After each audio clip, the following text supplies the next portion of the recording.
Hello, everybody. All right, so it looks like everybody who's in the waiting room is in. So greetings and welcome to this, the Carpinteria Birdwatchers meeting for April 30th, I think. We've made it to the end of April.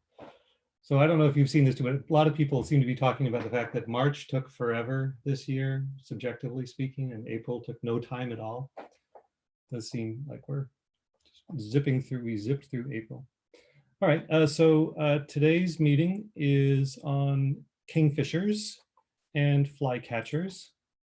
Both of those topics by request. Brody didn't specifically ask for kingfishers, but you asked for, and I've forgotten the name of the order that they're in. Anyway, you asked for that order. Kingfishers are the bird we've got in that order, so that's the bird we're going to do from that group. And then Jenny asked for flycatchers because flycatchers are coming through on their spring migration. So it's a good time to brush up on those. So that's what we'll talk about. Quick housekeeping note, co-hosts again are Tom Beland and Laura Luby and Jenny Slaughter, and we have a YouTube live stream running. The link to that is in the Zoom group chat. It's also on the website at Carp Without Cars in the page on this meeting. But since if you're here in Zoom hearing this, then you can just participate in Zoom. I'm going to skip the usual disclaimers and boilerplate because you've heard it already, and people are getting pretty familiar with how to do this stuff. Before I get going, are there any questions or comments? Be good to know. Oh, by the way, one of our co-hosts, Tom, is having mic problems. So if you're looking for him to make audible input, you will be frustrated. But I believe it's a problem that's limited to him. And so I don't know, who's not shy? Who can let me make sure that at least my audio is working at my end? Brody, tell me something. Have you been out there watching? Yeah, your audio is working. Yeah, your audio is working. Excellent. So what is your background, Brody? What is the virtual background you've got there? It's Anna's hummingbird. Nice. I'm not sure it's an Anna's. It doesn't have the gorget on the forehead, right? Oh, almost yeah. looks more like a ruby-throated. Oh, yeah. Could be. It might, or yeah. Yeah, I'm not sure. Well, we did hummingbirds previously. We won't take up this meeting with hummingbirds. Anyway, it's good to see you. Thanks for showing up. Okay, well, if there are no other questions or comments, do feel free to interrupt. You're all being very good about keeping yourselves muted when you're not actually speaking, but sometimes it gets a little quiet for me, and I find myself feeling like I'm talking into a void. So feel free to chime in with anything you want to say.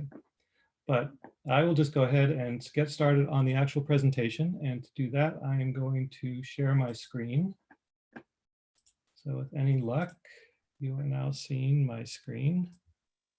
And I can launch this presentation. Now, let me show the video panel also so I can see what's going on outside. Great. Okay. So as I said, this week we'll be talking about kingfishers and flycatchers,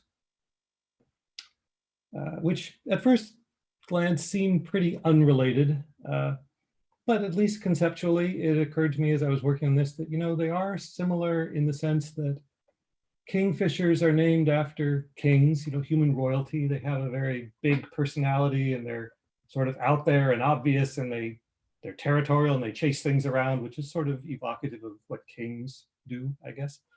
And the largest of our local flycatchers are kingbirds, which are also named for basically the same characteristic. And the whole family, the Tyrannida, the tyrant flycatchers, are named after, again, tyrants are, in terms of the origin of the term, those are like, military dictators or kings. So apparently, these birds tend to occupy the same part of the human mind when we're attributing characteristics to them and naming them, that they're bird royalty. They take charge. They issue commands and do that royal thing. So we'll start with this bird, and I am going to play audio, hopefully. This is a recording from Zeno Canto by the user of that site named Paul Marvin. So I want to give him credit.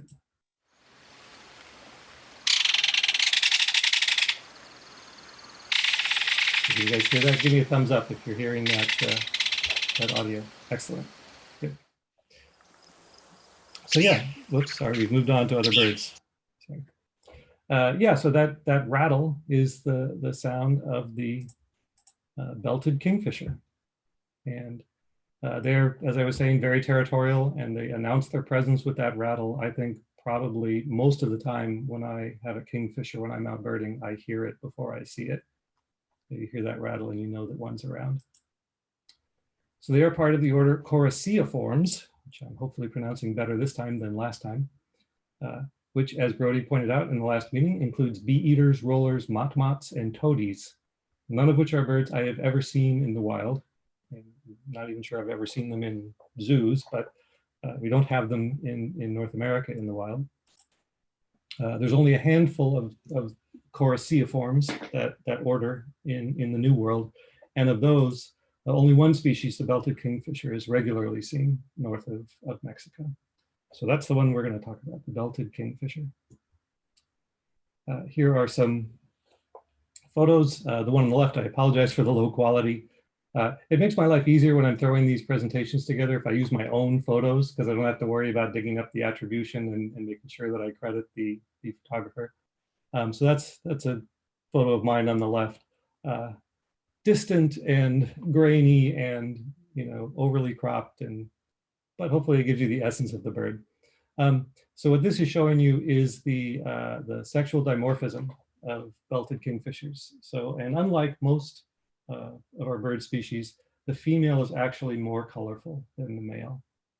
Right? There's really only a small number of species that I'm familiar with that do that. Phalaropes are that way. The females are more colorful than the males, and maybe a few others. But in the case of kingfishers, if you see that rusty coloration on the sides and the breast, that's the female kingfisher. Okay, so here's your eBird map showing occurrences of kingfishers in Santa Barbara County. And the blue dots are records ever recorded in eBird, and the red dots are occurrences recorded within the last 30 days. So you can see in terms of recent spots, we've got some kingfishers down here in Carpinteria, and we've got some up here around UCSB, got one up here in this pass. You can see they're not strictly coastal. I mean, they are fish eaters, and so you do tend to find them around water. And in particular, as I was reading up on them, they need clear water. They need to see their prey in the water. So they're flying along and they need water that's not too turbid, not too cloudy. And then they will dive down and they just sort of smack head first into the water. It's pretty fun to see them do it. And they don't really go under the water. They just grab fish that are right near the surface.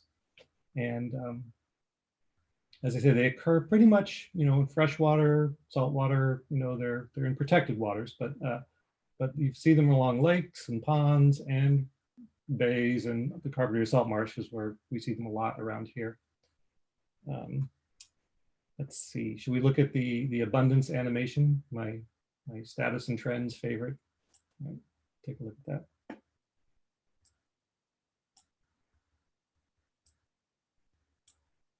So this again is from, you can find this via eBird if you go on the science link, but this shows you the occurrence of belted kingfisher throughout the course of the year. As you can see, they are very migratory. They actually cover just about all of the North American continent. They retreat south in winter, but they still, you know, stay in some places. If they have open water, they can stick around in the winter time. So it kind of shows you where they go.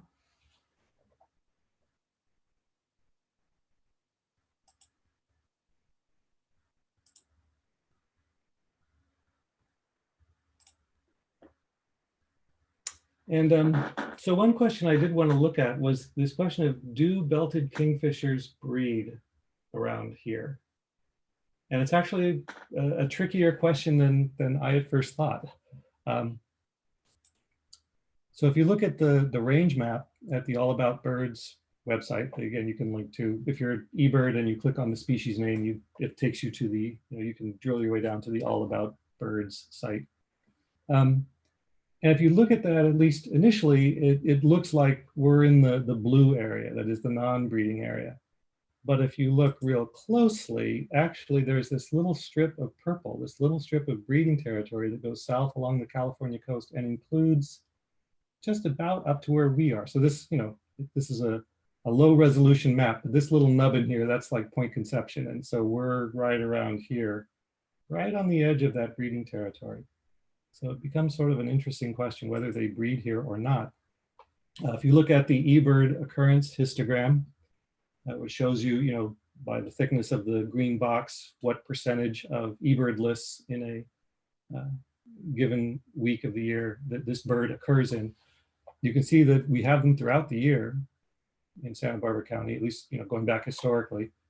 So that's hopeful for breeding happening. But then if you look at the Carpinteria Salt Marsh Natural Reserve, the restricted access sort of western part of the Carpinteria Salt Marsh, where we have really good coverage in terms of lists. There's been ongoing bird surveys there for several decades. We see that they really do kind of disappear right during the window when belted kingfishers are typically breeding. So it does sort of indicate that, yeah, we have them there throughout the year, except when they're breeding, that they leave. So I thought that was interesting. But again, these things change over time. That isn't to say that there couldn't be breeding going on in the salt marsh that no one just never happened to notice. So we need to dig deeper. So I want to turn to one of the great works of ornithological literature, but not actually the Birds of America, the John James Audubon classic, although I did like that painting of kingfishers and wanted to include it. But no, I'm referring to Paul Lehman's Birds of Santa Barbara County, which is a free book that everyone can download and read, and everyone should download and read. It's one of my favorite sources because it goes into a tremendous amount of detail. Paul has really gathered just a mind-boggling amount of information that he's carefully put together and made available here. And it's updated pretty much every year. So if you've been birding around Santa Barbara County and you've seen some interesting things bird-wise, you'll find yourself referenced in the book, which is always fun. But this is the paragraph where he talks specifically about breeding records for belted kingfishers in Santa Barbara County. And it just, it just gives me a warm, fuzzy feeling that there's this much information that I can find about Santa Barbara County birds specifically. And if you read through this, I'm not going to read through the whole thing, but there is in fact a breeding record as recently as the summer of 2018 for belted kingfishers in Atascadero Creek near Goleta Beach Park. So kingfishers, when they nest, they burrow into a bank. They need like a vertical bank above the water, and they make a burrow, and they go inside that burrow, and that's where they nest. And I just have this sense that there ought to be kingfishers nesting in the Carpinteria Salt Marsh. The banks of the Santa Monica Creek Channel just seem to me like a really great spot for those kingfishers to be nesting. So with any luck, we'll be able to get back in there and bird there. It's closed now, due to the coronavirus restrictions. They've deemed bird watching in the Carpinteria Salt Marsh, the restricted access part of the salt marsh, to be a non-essential activity. So our surveys in there are on hold for right now. Although you can still go into the Carpinteria City Salt Marsh Nature Park, the eastern part of the marsh. So I certainly encourage people to do that while observing safe, social distancing guidelines. Okay, so that pretty much takes me through my kingfisher content, my belted kingfisher content. I'm going to go ahead. Yeah, Brody. I wanted to share with everyone that kingfishers, they usually sit on a perch, unlike most fish-eating birds.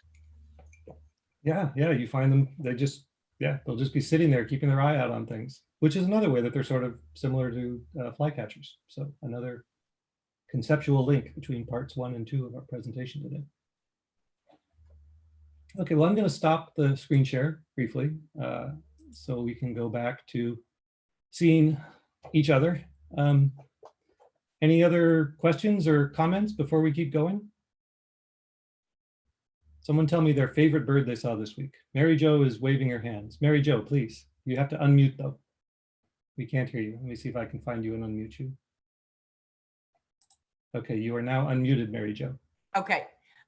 2 years ago at the Christmas count, I was at down at Rincon at the Rincon Creek, and we saw one this kingfisher sitting up above the water on a I guess it was, I don't know if it was a pole, it was something, but you know, it was so exciting to see because it was so clearly what it was, and Yeah. you know, it was beautiful.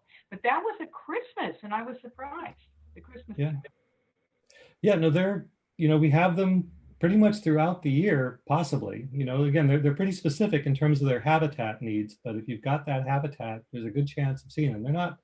There's not lots of them around. They're very territorial. You know, they'll keep other kingfishers out, except when they're actually breeding, and then there'll be 2 of them, or their offspring, I guess, would add even further to that number. But in general, you're just going to see 1 of them if it's not the breeding season. But yeah, they're a fun bird because, I mean, to me at least, because they're very unambiguous. You know, the identification challenge is very small. If you see a belted kingfisher, there's a good chance you're going to know that you're seeing a belted kingfisher without a lot of effort involved.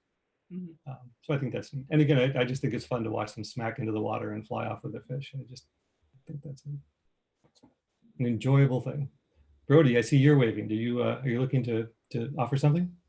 Yes, I wanted to say that I saw a bin-tailed pigeon twice this week.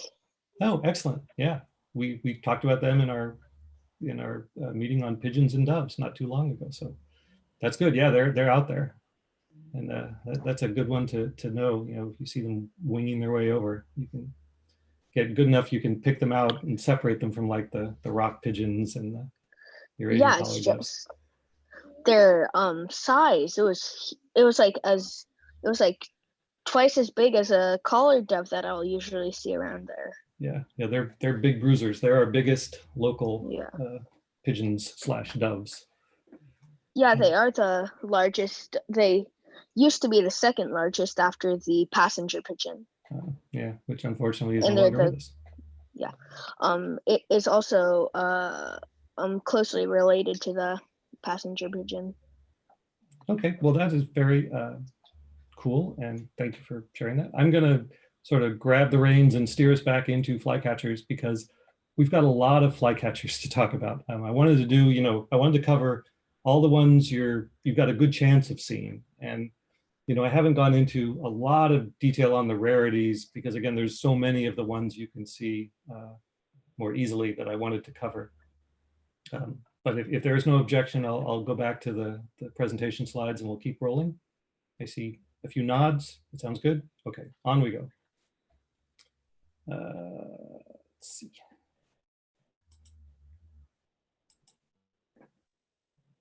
All right.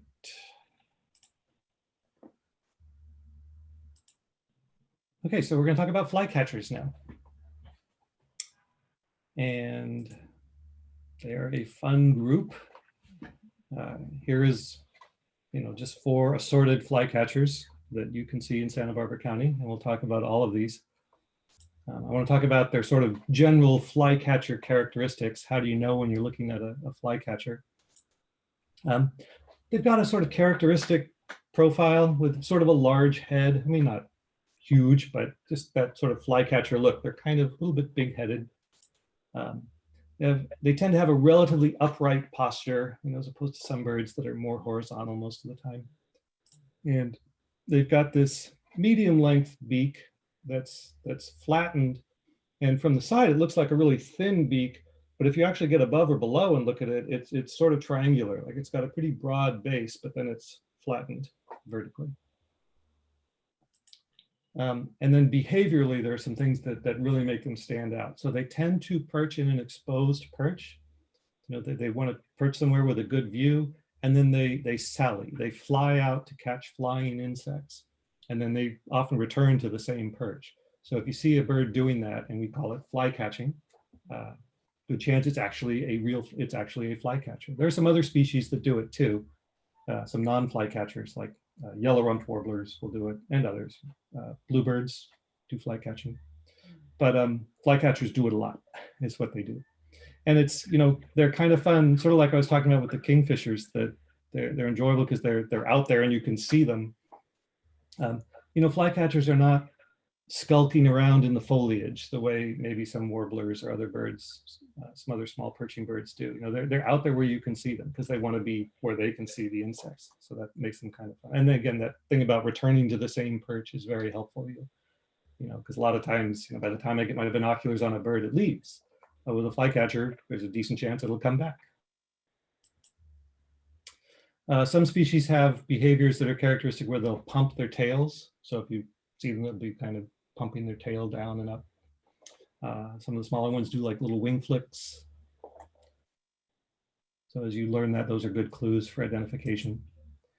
And they make characteristic vocalizations, even more so than a lot of other birds. And I'll talk about that more shortly, but it's an important feature that really helps with identification among the similar looking ones. I just threw in these pictures because I thought it was fun. So they mostly eat insects, but some of the larger species like this Cassin's kingbird, they will actually eat fruit also in the wintertime. So this is one that was eating berries along Santa Monica Creek, not far from where I live. Okay, so let's talk about identifying them. And, you know, the approach I used to take, and this is, I don't know that this necessarily applies to you, but this is me thinking about how I identify birds and trying to be self-aware and think about my process and how I can improve it. So what I used to do with flycatchers is I would look for certain plumage characteristics. You know, like here's a little Empidonax flycatcher, which are sort of notoriously hard to identify. But it's got like a lot of sort of olive plumage, and it's got this sort of teardrop shaped eye ring, and you know, that's pretty good. Those are pretty good clues and help, you know, steer me towards the identification of this as a Pacific slope flycatcher. And then I remember, oh yeah, but I got to check out the structure too. So, you know, look at the structure, and with these little Empidonax flycatchers or Empids, you're looking at structure like the size and shape of the beak, and the length of the primary extension. So how far the primary feathers extend beyond the end of the tertial feathers when the wings are folded. So this length here is very important if you're trying to separate Empidonax flycatchers. And then I'd be like, oh yeah, and I've got to listen for the vocalizations. So what I've come to appreciate more, and actually something that helped me a lot in this was a book that I want to recommend. This is, not sure if you're going to be able to see this very well, but this is Ken Kaufman's Field Guide to Advanced Birding.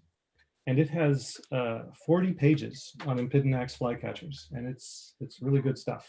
It's got lots of photos and descriptions about like identification strategies. So I recommend this book. And I have a link to it in the description of the YouTube video, or I will when I update that, when I remember to update that shortly. And I'll put it on the blog as well at Carp Without Cars. So anyway, in part following the advice in Ken Kaufman's book, what I try to do now with these tough to identify flycatchers is I still look at the same three things, but I invert the order. I switch the priorities. And really the most important characteristic, if you can hear them vocalizing, is voice. And this reflects the fact that flycatchers are unique among the North American perching birds in that they are a member of a family that is classified as sub-Aucenes, and that's very jargony, but to explain. So if you think about how your field guide is laid out, you know, you flip through the field guide and you learn there's this taxonomic order, right? Like the ducks are towards the beginning and the sparrows are towards the end. Flycatchers come smack dab in the middle. So as you're leafing through the book to try and find the section you're interested in, you kind of learn that order as you're learning how to bird watch and diving into your field guide a lot. And the flycatchers, basically the perching birds, which start about in the middle of the book and include the flycatchers, are divided up into the Aucenes, or songbirds, and the sub-Aucenes. And in North America, the only real group of sub-Aucenes that we have are the flycatchers, the tyrant flycatchers. And what distinguishes the sub-Aucenes from the Aucenes is that the sub-Aucenes don't learn their songs. The songs are innate, like they're programmed in genetically. So with the Aucenes, the songbirds, that they learn their songs from hearing other birds singing around them. And what this does, one of the things it does is it introduces regional variations. They have like local dialects. So if you take a common yellowthroat singing in California and you compare it to the song of a common yellowthroat in Texas or a common yellowthroat in Florida, their songs are significantly different because they're learning from the birds around them and they have these variations. But with flycatchers, if you you record a flycatcher in California and a flycatcher of the same species in Texas and compare them, they sound pretty much identical because they just come out making that sound. They don't learn it, it's innate. And so what this means is that the vocalizations are really good clues for separating them. And it also means, potentially this could be an explanation for why some of the flycatcher species, like these Empidonax flycatchers, are so similar looking to each other, because they're not relying on visual clues to find their mates and separate themselves into species so that they can reproduce successfully. They're actually doing it by ear. Like the flycatchers themselves are identifying other members of their species by what they sound like. So they don't need as much visual variety to maintain those species boundaries. Anyway, that's a theory, at least. But the upshot is that they do look very, very similar, but they sound different. So if you can key in on that voice, it's really, really helpful. And then structure, again, very important, especially with these Empidonax flycatchers, and I'll talk more about this later. The amount of the primary extension, the size, and markings of the bill, length of the tail, and then plumage. And one of the things that Kaufman talks about in his Field Guide to Advanced Birding is that if you're going to, well, you should use all the clues available to you. When you have a real challenging identification problem like Empidonax flycatchers, you want to take advantage of every clue you can find. So you definitely want to think about plumage and pay close attention to it.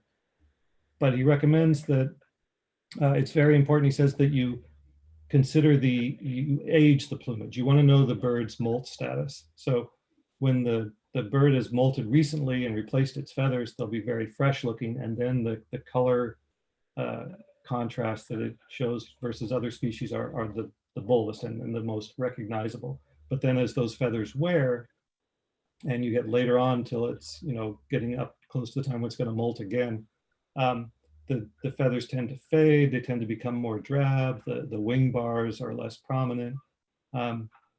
So you really need to have a sense of how old the feathers on the bird you're looking at are in order to correctly interpret what you're seeing. Like it might be drab because it's a drab species, but it also could be drab because it's about to molt, and these are old feathers that have faded.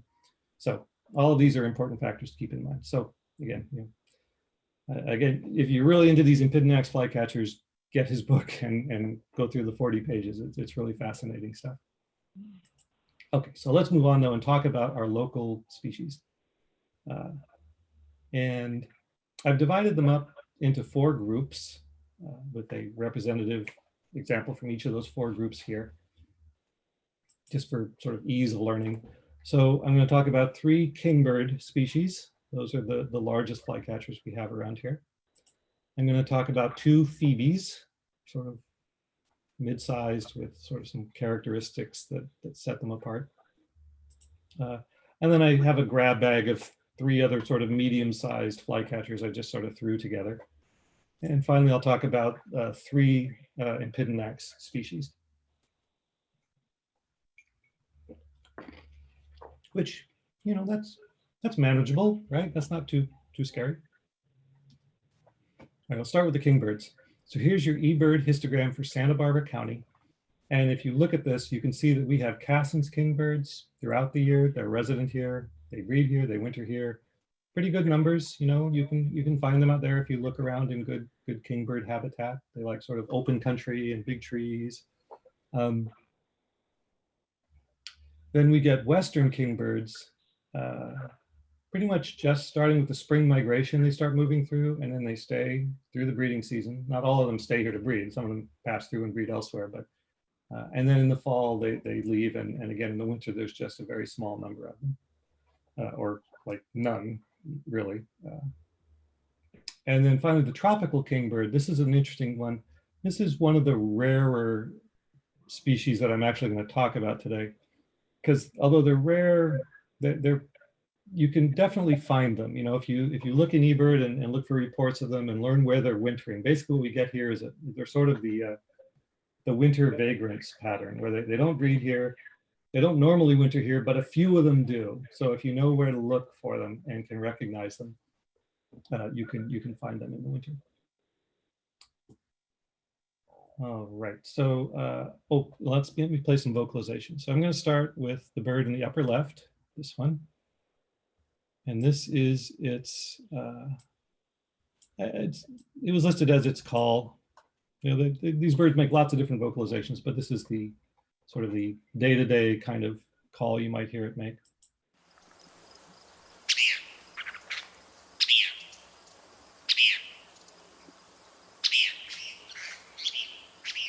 We have these in my neighborhood, and I hear them a lot.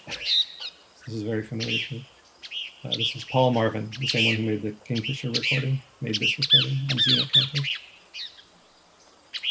Okay, and then here is another recording by the same person, Paul Marvin. This is its song. This is like its dawn song that it sings early in the day.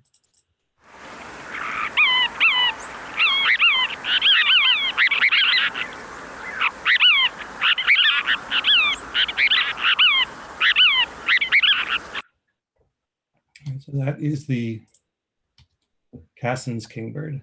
Right, that's our common species. Well, not super common, but we have it throughout the year. And it's, you know, it has this kind of contrasty white mailer patch kind of right at the base of the bill. So that's a good thing to look for, kind of contrast with the gray, darker gray around it. And that's again, that's a good characteristic. As all the kingbirds around here have these yellow bellies. So if you see sort of a big flycatcher that's kind of grayish or maybe olive a little bit on the top and yellow on the belly, you're looking at a flycatcher, and look for that little white patch. That's a good indication you're looking at a Cassin's kingbird. All right, let's talk about this next one.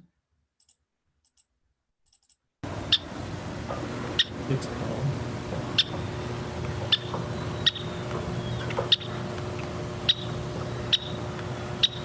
this is a recording by Thomas McGarrian from Xeno Canada. And then here is its song.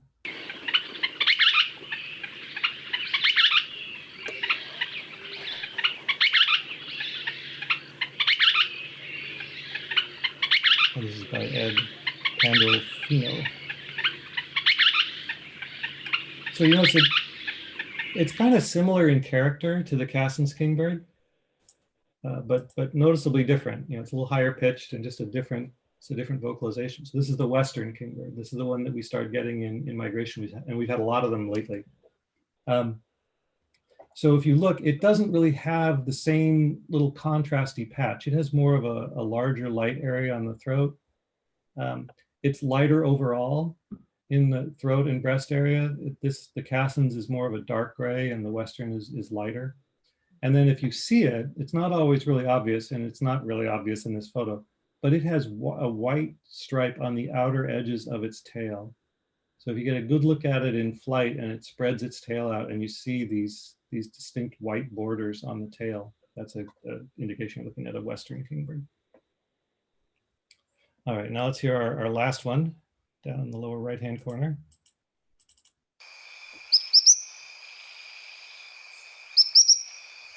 Recording by Jerome Fisher.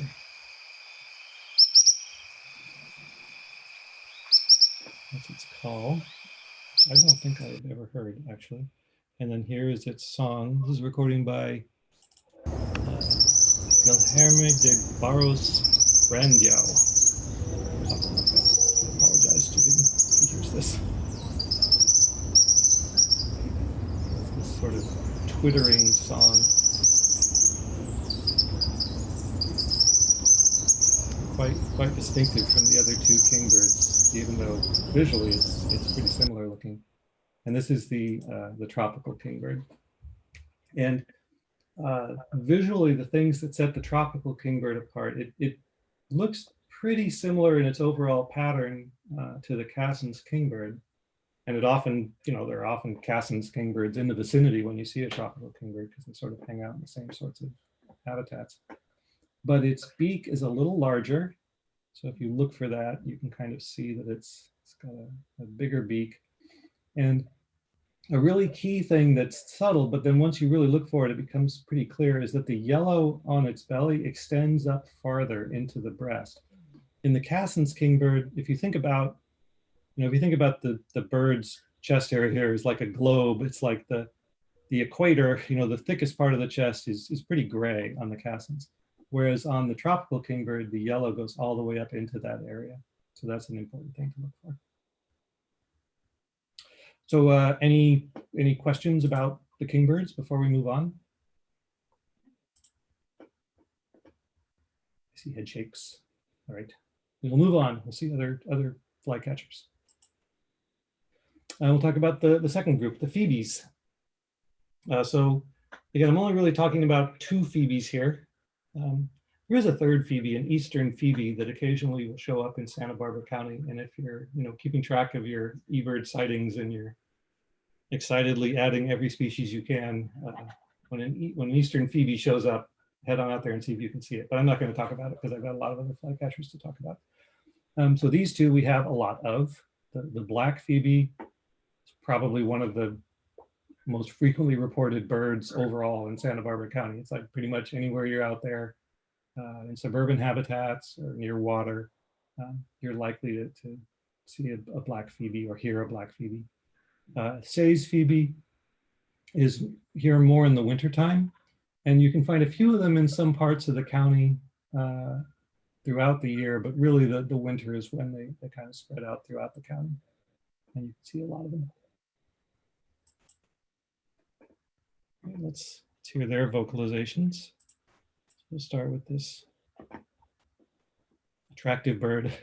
Not a very attractive photo. Again, apologies for the low resolution there.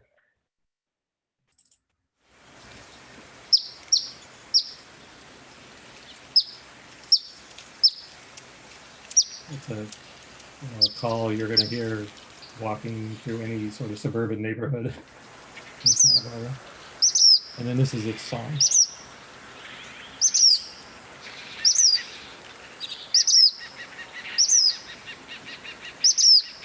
Both these recordings are made by Paul Melvin. There's some other interesting species in there too.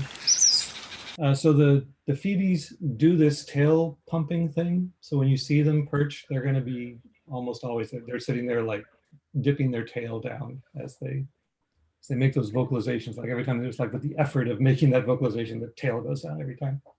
That's kind of fun to look for. Yeah, and that's the black Phoebe. So now let's hear the other one. And I only have one recording of this one. This is made by Richard E. Webster.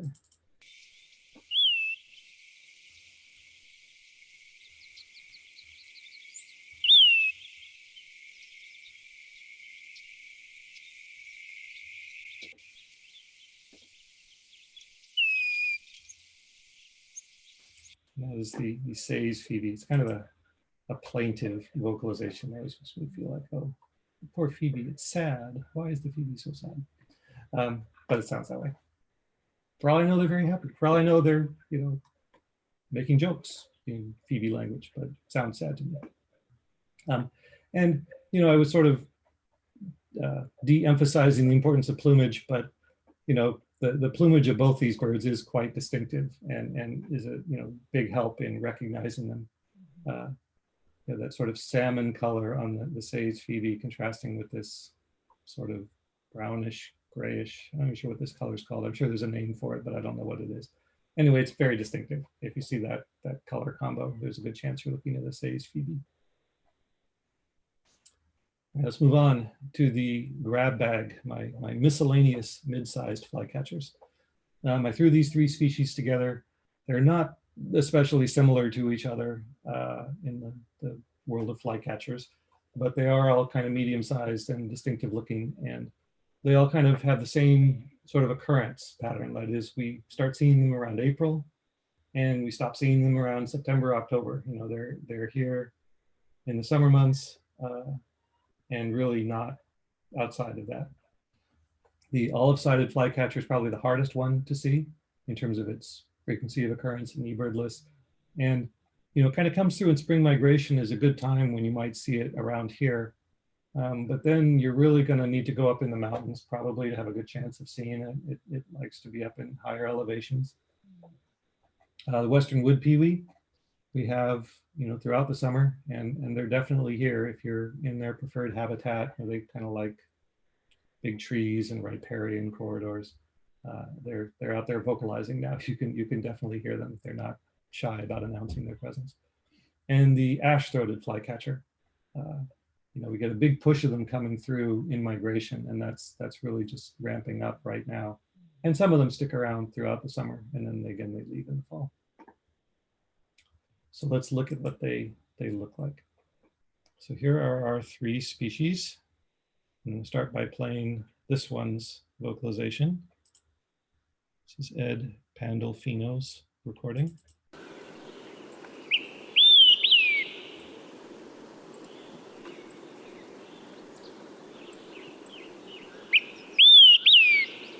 And you know, there's always those mnemonic devices for remembering bird vocalizations.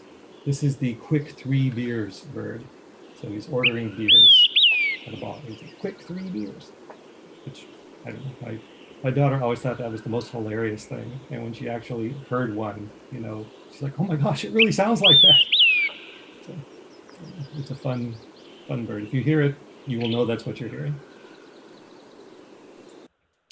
And visually, it's kind of got a short tail and a big head, even for a flycatcher. Tends to perch very upright, tends to be up high in a tree, like in a prominent perch at the very top of a tree. And this vest pattern is pretty noticeable and helps distinguish it from all the other frequently occurring flycatchers we have around here. There's a few other flycatchers that have kind of a similar vest thing going on, but not common ones. So if you see that vest, you know, that's a good indication that you're looking at a olive-sided flycatcher, which I guess is another way of saying for the olive sides. Okay, let's move on to this one in the middle. I only have one recording of this one by Jacob Saucier.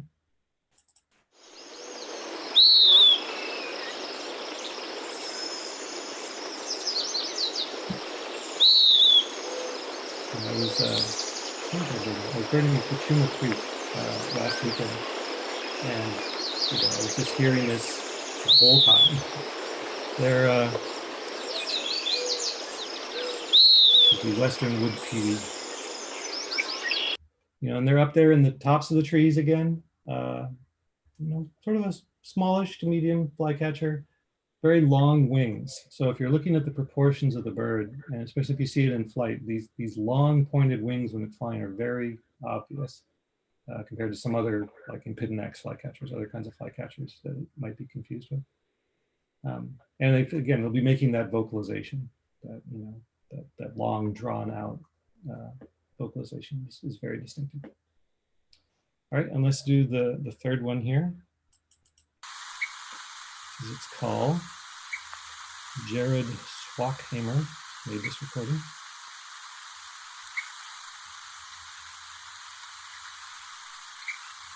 And then here's its song. This is a recording by Paul Marvin.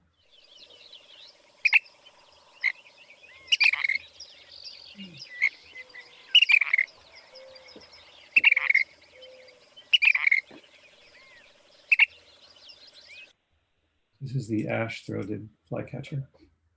And we have a lot of these in the chaparral, you know, and the coastal sage scrub. If you go hiking the Franklin Trail or places like that, you're very likely to hear that and see this bird. It's part of a group called the Miarchus flycatchers, the genus Miarchus, and they're very similar to each other. They are quite challenging, probably up there with Empidonax in terms of separating them from each other. It's maybe not quite that hard, but challenging. but conveniently, we only really have the one species with any frequency around here. There was a, I think a brown crested flycatcher. There's another Miarchus species that we did have one show up as a vagrant a few years ago at Seaside Gardens just down the road. So there was a big crush of birdwatchers looking for that bird. And I got a chance to see it, but I can't say that I was really good at distinguishing. It was a little bigger than an ash-throated flycatcher. But in general, all the Miarchus flycatchers have this, this sort of characteristic look where they've got, a lot of flycatchers have a little bit of a crest, but it has, you know, a fairly significant sort of crest-like thing going on. And this sort of dull brownish upper parts and grayish lower parts, and then this kind of rufous color in the wings, if you see it, is a really good clue that you're looking at a Miarchus flycatcher, and around here, likely an ash-throated flycatcher. Okay, so all of these are, you can identify them visually. Yeah, Brody, what? I wanted to say that I don't usually see the olive-sided, but I see the ash-throated a lot around here. Yeah, yeah, the olive-sided really, you know, you might catch one in migration in the coastal plain or in a big tree somewhere, but really if you want to see those, it helps to go up in the mountains. They like being up around like Figueroa Mountain, or, you know, up at the higher elevations, the Santa Ynez Mountains, La Cumbre Peak. There was one reported, I think, a week ago. Yeah, I have not seen one of those yet this year. So, you know, I'm currently wrestling with the ethics of chasing after them. Is that essential travel under the, you know, current guidelines to not travel so much? I really want to see one. Oh, and 2 weeks ago, I'd say I saw 2 Canada geese in the little slough by Kim's Market. Oh, neat. Yeah. You know, that little pond there, right off Villa Real, it's a weird little spot. Like, I want to suggest it to the eBird people, like, this should be a hot spot because, you know, it gets all these cool little birds that we don't get elsewhere. We don't have a lot of freshwater habitat around Carpinteria. But it feels weird to make it a hot spot. It's like, you know, you've got to park by this busy street right off the freeway and then kind of peer through the fence to see this little concrete lined pond. But yeah, there's some really cool birds in there. For every Christmas count, we definitely, you know, have that little pond staked out. All right, I'm going to keep going because I want to get the Empidonax covered real quick. And we're basically at 45 minutes when I like to pretend I'm going to end the meetings, although it seems I can never actually bring it in at 45 minutes. But let's talk about the Empidonax flycatchers. So these are the eBird occurrences of 6 Empidonax flycatcher species in Santa Barbara County. They all look very similar to each other. So they are definitely challenging, especially if you're relying only on plumage and field marks like that, visual field marks. If you can get them singing though, you're golden because their songs are all fairly distinctive. I'm only going to talk about 3 of these species, just because there's a lot of them and some of these are relatively hard to see in Santa Barbara County. The one that's relatively easy to see is Pacific Slope Flycatcher. And it's definitely worth learning its vocalization because they are on breeding territory now around Carpinteria. And if you're out there walking around in their habitat, they like trees and brush and riparian habitat, and you'll hear their vocalization a lot. And so it's good to know that you can identify them. I'm also going to talk about willow flycatcher, although we don't really have those around yet. They're more of a few of them, I guess, in the breeding season, and if you can get to their preferred habitat, and then more in the fall, we have them coming through. I've seen them, I think I've mostly seen them in Carpinteria in the fall. So I'll talk about them. And I'm also going to talk about Hammond's flycatcher, which is sort of, again, it's more of a migrant, not one that breeds here. And it's more the spring is when we see this one. And of the 3, this is the one that I have not seen this year. I would very much like to see. So we'll talk about those 3. The other 3 species here, I'm just going to skip over. You know, nothing against them. The dusky flycatcher, actually, you know, if you go by the histogram, actually has a fairly thick green box, you know, for a few weeks in June. What that reflects is these, I think mostly is these annual surveys to Big Pine Mountain that I was lucky enough to do a few years ago, and Peter Gady and some other, you know, local birders have done pretty regularly for a number of years, going back to John Lentz used to do them. And what they do is they go out, you know, in the height of the breeding season to the highest peak in Santa Barbara County, Big Pine Mountain, which is relatively hard to reach. It takes, you know, a few hours over very bad roads to get there. And dusky flycatchers breed up there. So you go up there and you hear them making their song. You're like, okay, dusky flycatcher. So we get a bunch of lists around that time of year reflecting those surveys. And I'm not sure how much further they extend throughout the county, maybe up around Figueroa Mountain, I'm not sure. But they're sort of an upper elevation forest species. So I'm going to skip them for purposes of our talk here. But here are those three that I talked about that I am going to focus on. And I caution you that these birds look different in appearance, in part based on the lighting when I took these photos, right? This one is very olive colored, which is actually a good characteristic. This species is pretty olive colored. This one is very brownish, which again, that species is sort of more brownish, but the lighting is emphasizing that more than it probably should. So be cautious about taking too much comfort in the fact that they're easy to distinguish on this page. They're not necessarily as easy to distinguish on that basis in the field. All right, well, let me do the recording of this first one.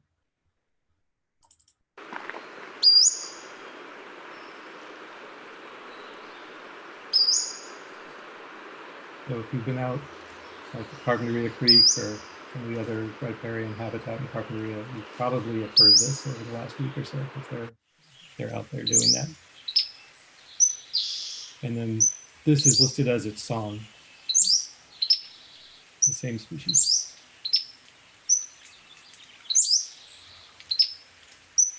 So that first of those recordings was by Xenocanto user Sunny, just one word. And the second one was by Paul Marvin. And these are the vocalizations of the Pacific Slope flycatcher.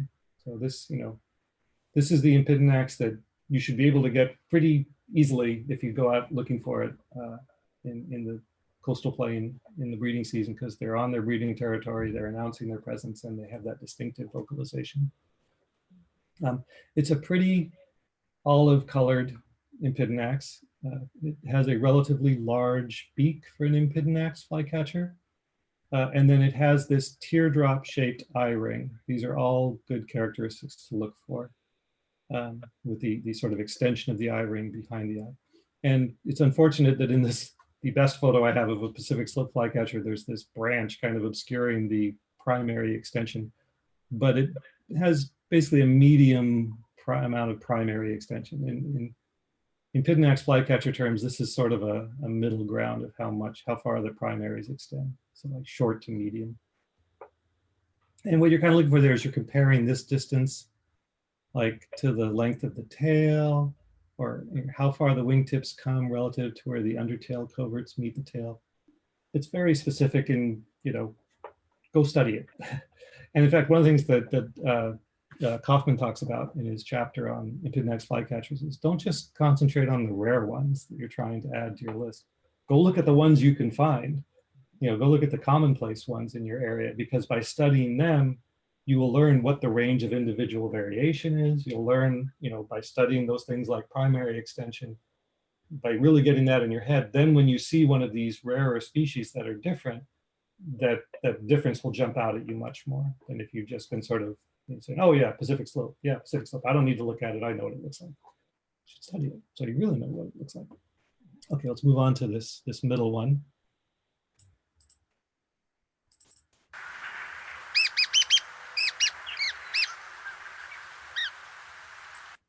That's not much of a vocalization to go by. That was recorded by someone named Paul Driver. But this sort of reflects my experience of this bird, is that they don't breed around here and they're often silent when I see them. So this is the willow flycatcher that comes through in the fall migration mostly. Last few years, there's been a willow flycatcher in the fall that kind of hangs out right by the water treatment plant along Carpinteria Creek, that little spot down there off 6th Street. And a Pacific Slope flycatcher usually is hanging out there too, so you get some really nice comparisons. You can look at the two of them and see what's different. It has almost no eye ring. In terms of the Empidonax flycatcher range of eye rings, it's one of the least prominent eye rings of an Empidonax flycatcher. So that's a helpful thing to look for. This photo doesn't really show it well, but it's got a fairly short primary extension. And it is sort of darkish and brownish, where the Pacific slope is more olive colored. All right, let's move on to this last one. Actually, I have another willow flycatcher vocalization. This is Randy Zenku made this. So this is its song, what it would be doing on the breeding grounds if we were lucky enough to be around where it was breeding.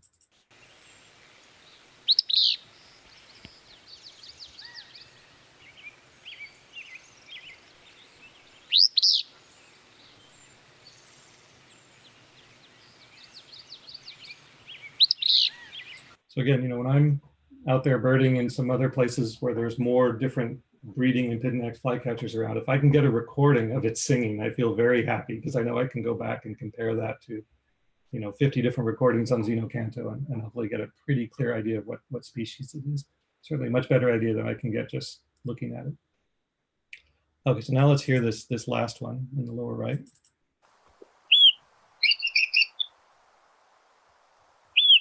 This is its call.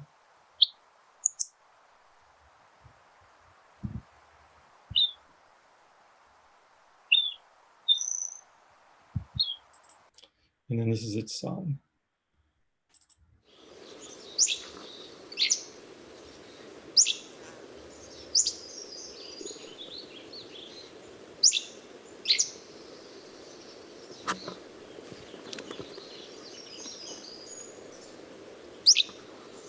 And that recording was by Peter Ward, and then the one before that was by Thomas McGarrian. So this is the Hammond's flycatcher. This is the one that really your best chance of seeing it in Santa Barbara County is in the springtime when they're coming through. And some years there's only a few of them. Some years there's maybe only 5 or 10 records as they come through in the spring. And some years there's a lot more. And this seems to be a pretty good year for them. There's been a fair number of reports of them kind of throughout the county over the last several weeks. So this is one I'm very focused on right now. I'm definitely trying to find this bird because this would be not just a year bird for me. This would be a life bird. I've never identified this bird before, so I'm highly motivated. It has a relatively small, relatively dark beak. It has a thin but not particularly teardrop-shaped eye ring, and it has relatively long primary extension and a relatively short tail for an Empidonax flycatcher, which when you combine them, the amount of the primary extension compared to the length of the tail is pretty high. Like there's a lot of, the primary extension is maybe 1/3 of a length of the tail or more. And if you compare that to say the Pacific slope flycatcher, its primary extension is probably just 1/4 of the length of the tail. So, these things are not immediately obvious when you're looking at the illustrations in the field guide, but when you really start studying them and focusing on them, they become useful clues. All right. So that is it for flycatchers you might see. I did put one more slide in here because I just thought it was so cool. This is a male vermilion flycatcher, which you can see if you're very fortunate and you're willing to chase around the county when a report comes in of one. This is one I saw at the Santa Maria Country Club, where a member was kind enough to let me go out with him and see this flycatcher. So I was excited. The female and immature vermilion flycatcher is not this dramatic. This is an adult male. The female looks kind of more like a small version of a Say's Phoebe. And we had one out at Lake Jocelyn this past, when was it there? It was there until fairly recently, right? It wintered there. Like it was there until about a month or two ago. So I don't know if any of you saw that, but it was there. Yeah. I was wondering if we could maybe do woodpeckers next week. Well, so, I appease you. I do the kingfisher that you want. And now you're just like taking over. You're like, oh, now we're going to do woodpeckers. Yeah, we can totally do woodpeckers. Woodpeckers sounds like fun. Yay. Yeah. And I think I've done woodpeckers before. I'm getting a wave. Hello. Hello. That's my brother Dave waving there. So can you hear me? Yeah. Yeah. So we're down here in North County, San Diego. We have gnatcatchers. Are gnatcatchers and flycatchers, are they similar birds or? They're both named after the insects that they catch. Okay. Gnatcatchers are a different family. You know, they're smaller.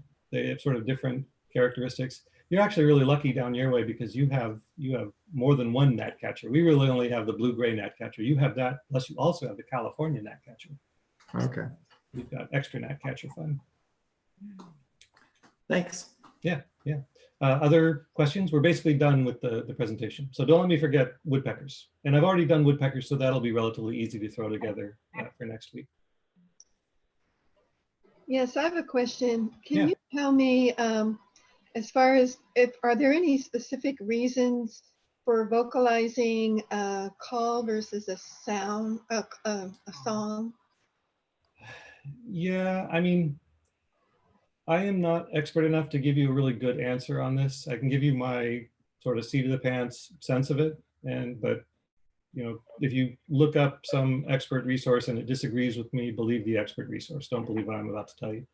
But my sense is that the call is more of a, I mean, it's what is the vocalization being used for functionally. So a call is something that it's using to contact other birds or announce its presence or give warnings, you know, different kinds of sort of day-to-day things that it uses that vocalization for. They're typically shorter. They're you know, typically simpler vocalizations. Songs are typically longer, although not always, but they tend to be longer and more complex, and they're specifically given by the male bird to advertise its presence on the breeding territory. So it's a way of sort of staking his claim to that territory. And that's an oversimplification. It turns out, you know, if you start looking into this in more detail, it's much more complicated than that and a lot more interesting than that. But that's the general take, is that the song is the breeding male's vocalization for specifically for breeding purposes. And the call is sort of a more general purpose day-to-day kind of vocalization that it might make throughout the year. Okay. I thought they might just be happy when they were singing. You know, again, this is an area that is wide open for research and interpretation. I don't know that there's a lot of good scientific data on birds' emotional states, but you know, I mean, as someone who has had we had a pet lovebird for many years, and you know, that bird had emotional states. Like there was no question that, you know, it would get happy at certain times and behave in certain ways that I certainly interpreted as happy. And I don't think that was just anthropomorphizing the bird or just projecting on the bird. It was happy, you could tell.